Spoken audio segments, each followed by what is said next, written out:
Self-improvement was supposed to make you better. For a lot of people, it quietly did the opposite. It made them lazier, and the cruel part is it made them feel productive the entire time it was happening. Here's the scene. It's 11:40 at night, phone 6 inches from your face, and you're watching a video about how to wake up at 5 a.m. and win the morning. And it's good. It's genuinely good. Your chest fills up with this warm, clean certainty that tomorrow is the day everything changes. You save the video. Maybe you buy the planner. You screenshot the routine. You fall asleep feeling like a slightly better person than you were 20 minutes ago. And then the alarm goes off at 5 a.m. and you turn it off and you sleep until 8:15 like always. Nothing changed, but something felt like it changed. And that feeling is the entire problem. Because you didn't improve, you consumed improvement. And your brain, which is not very smart about this, filed the consumption under done. There's a real difference between doing the hard thing and studying the hard thing. Reading about push-ups is not push-ups. Watching a video about deep work is, ironically, the opposite of deep work. But your nervous system doesn't fully distinguish between them. Learning about a goal releases a little hit of the same satisfaction you'd get from progress toward it. Psychologists call this symbolic self-completion. When you can't complete the actual thing, you complete a symbol of it instead. You buy the running shoes. You tell 3 people you're writing a book. You reorganize your Notion. And your brain quietly checks the box because the symbol scratched the itch the real work was supposed to scratch. And here's the number that should bother you. People who publicly announce a goal are measurably less likely to follow through than people who stay quiet. The announcement gives you the identity of a person doing the thing. And once you have the identity, the motivation to earn it drains out. You already got the reward. Why would you do the work now? I noticed this in myself about a year ago, and it was genuinely embarrassing. I had 11 productivity apps on my phone. 11. I had a color-coded system for my color-coded systems. And when I actually looked at what I'd shipped that year, it was almost nothing. I hadn't been building a life. I'd been building a very elaborate waiting room for a life. The apps weren't tools. They were the activity. Optimizing the system had quietly replaced using the system, and I couldn't see it because it all felt like effort. That's the trap nobody warns you about. Self-improvement gives you an infinite supply of productive feeling things to do that are not the thing. There is always another book, another framework. Another morning routine to test, another app to migrate to, another course promising this one is different. And every single one of them lets you avoid the one uncomfortable action that would actually move you, while feeling like you're moving. It's procrastination wearing a very convincing costume.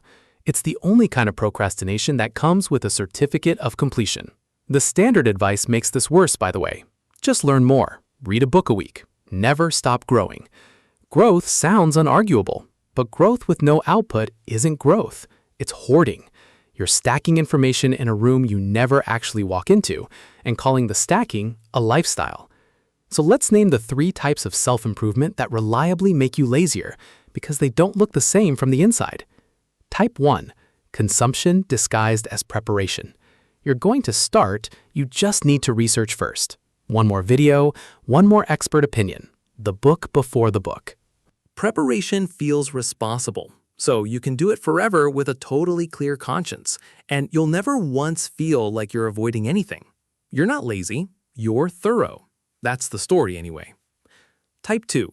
Optimization disguised as progress. The system tweaking. You spend Saturday rebuilding your task manager instead of doing your tasks. You test a new note-taking method for the 4th time. The work of setting up the work becomes a permanent substitute for the work. And it's sneaky because it produces something. A cleaner dashboard, a tidier system. Just not the thing the system was supposed to help you make. Type 3. Identity disguised as action. You call yourself disciplined, a lifelong learner, someone who's working on themselves. And the words feel so good that they start doing the job that behavior was supposed to do. You've said it so many times you feel like the person. And feeling like the person removes the pressure to act like them. The label pays out in advance, so the deadline never arrives. The fix for all 3 is the same, and it's almost annoyingly blunt. Output before input.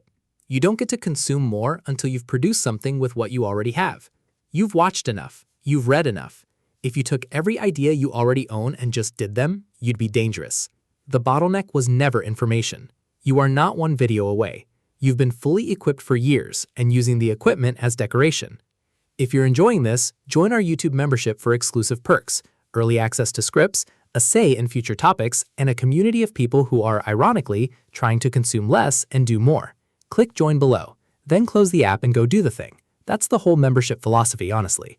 Now, here's where it gets stranger. Past any single app or book or unfinished course, the deepest reason self-improvement makes people lazier is that being a self-improvement person becomes an identity, and identities are extremely hard to challenge because they feel like facts about you. I'm always growing. I'm a work in progress. I'm on a journey. These sound humble. They're actually a defense mechanism. If you're permanently becoming, you never have to be. The journey has no finish line, which means there's no day you can be judged on results, which means you're safe. Forever preparing to live is a very comfortable way to avoid the risk of actually living and possibly failing at it. Nobody fails at a journey. That's the appeal. And what's really happening underneath is fear dressed up as discipline. The reason you keep researching instead of starting is that research can't fail.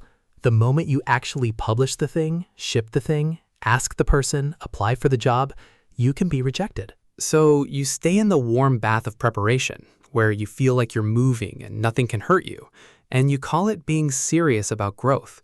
It's not seriousness. It's a very sophisticated flinch. Getting out of it doesn't take more inspiration. More inspiration is the drug. It takes evidence, stacked over time. You do one small, ugly rep of the real thing. You publish the bad first draft. You do the workout badly. You send the imperfect email. And it goes fine. That's one data point. You do it 10 times, and something starts to shift, because you learn from your own behavior, not from watching someone else's. Watching a disciplined person feels like discipline for about an hour. Being slightly disciplined once actually rewires you a little. There are a few structural changes that hold this in place. First, a hard input-output ratio. For every hour you consume self-improvement, you owe an hour of producing something with it, and you pay the debt before you consume again. Most people are running a ratio of about 50-1 and wondering why nothing's happening. Second, pick one thing, one skill, one goal, one project, and starve the rest. The self-improvement world profits from your appetite for more, but improvement in reality is narrow and boring and repetitive. It's the same unglamorous rep, 1,000 times. Third, a monthly output review. Not what you learned, what you made. If the made column is empty, the learned column was a hobby, not progress. And when you fall back into it, because you will, because a great new video will absolutely find you and light you up, the recovery move is not to feel guilty and buy another course to fix your course addiction. That's just the trap eating its own tail. The move is to notice you're consuming. Close the tab and do the smallest possible version of the actual thing right now. 5 minutes of the real work resets you faster than 5 hours of reading about the real work ever could. There's one more tell worth watching for, and it lives on your someday list. You know the one. The skills you're going to learn, the habit you'll start once things calm down, the project you'll begin after you've read just a little more. That list feels like ambition, but look at it honestly and it's a graveyard. It's every real action you talked yourself out of by promising to do it later, filed somewhere it can never embarrass you. A self-improvement person keeps a long someday list and calls it vision. Someone who's actually improving keeps a short today list and calls it Tuesday. Because here's the honest math underneath all of it.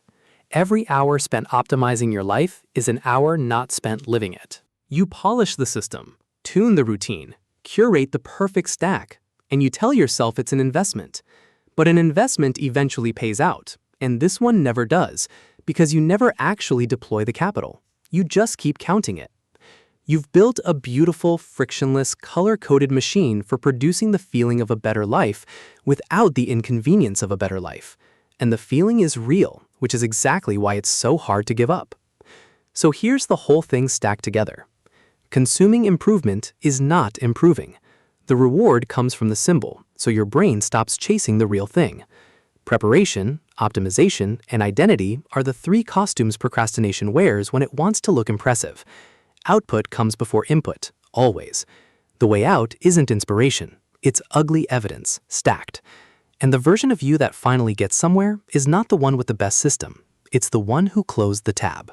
Honestly, you probably watched this whole thing feeling productive, like watching it counted as doing something. It didn't.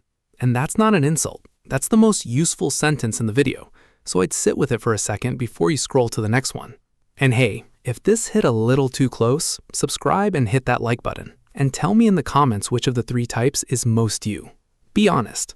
I've also just started a Patreon to support these videos and talk with you more directly. Links in the description if you'd like to join. Then, close the app. Genuinely, go do the one thing you've been researching for 6 months. You already know what it is.